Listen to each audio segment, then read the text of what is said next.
So this is video 3 for workshop 3. So we have accepted the 3 basic truths of life. We discussed them in the first video, that you cannot change the past. So don't waste energy and emotion on things that have happened and you can't change. That life is 50-50. No matter how much money you have, no matter what job you get, life is still going to be 50-50, good and bad. Now you may have better problems, but you'll still have problems.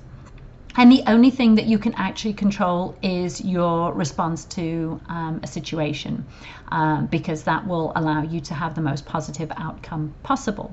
So when you combine that with everything else that you've learned in the previous trainings, you have everything that you need to be able to achieve anything that you want and lead the most amazing life. In workshop 2, you created a huge vision for your life. You define what success means to you, and success is so personal. Whether it is retiring at 55 to a huge lake house or beach house, or whether it is backpacking around the world, or just simply owning a boat and going fishing every weekend.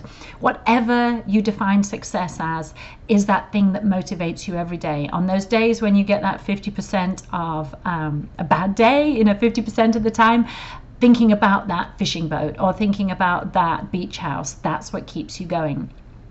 And so then you have a clear vision for your life, and you've set huge goals that will allow you to achieve that vision. And then also from workshop 2, you learned how to create really, really effective action plans where you identified all the obstacles that would stop you achieving that goal.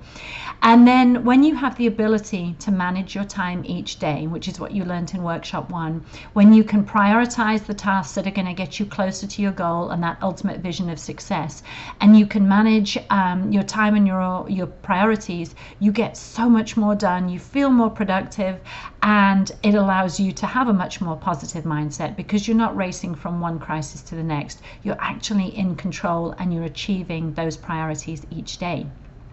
So that's all well and good, but those are all things that are within your control.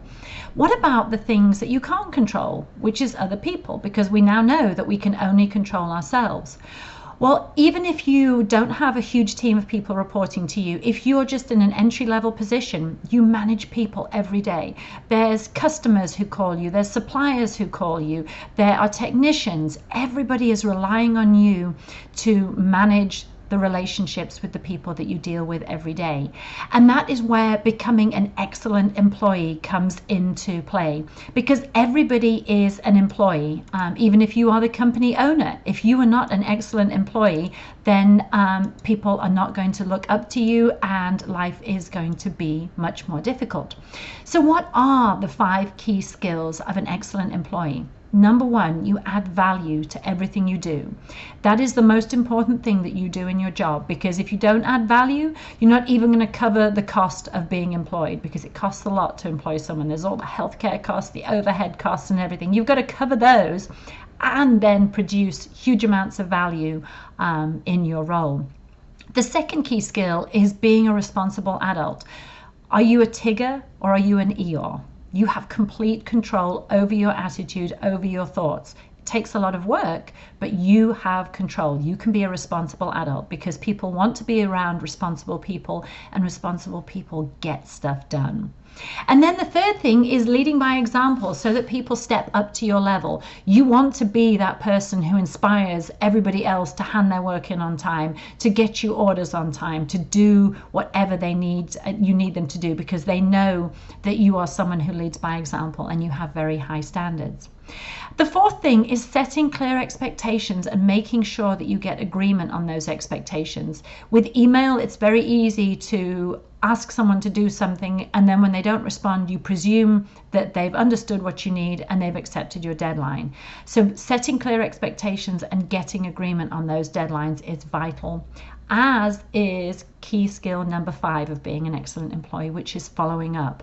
If you send out an email with a request and you don't follow up, and you wait until the deadline to follow up, or you presume they're going to deliver whatever it is that you need from them, if you wait until it's due, it's often too late to find out that that person didn't understand your request or they couldn't meet it. So, adding value, being a responsible adult, leading by example, setting clear expectations, and following up. When you combine those with all the other skills that you've learned in all the other workshops, you can set huge goals, you can create the action plans to allow you to hit those goals, you manage your time every day, and by becoming an excellent employee, you get to manage the relationships around you. So you see how it all pulls together? So now in the next videos, I'm going to go into more detail about the 5 key skills of an excellent employee.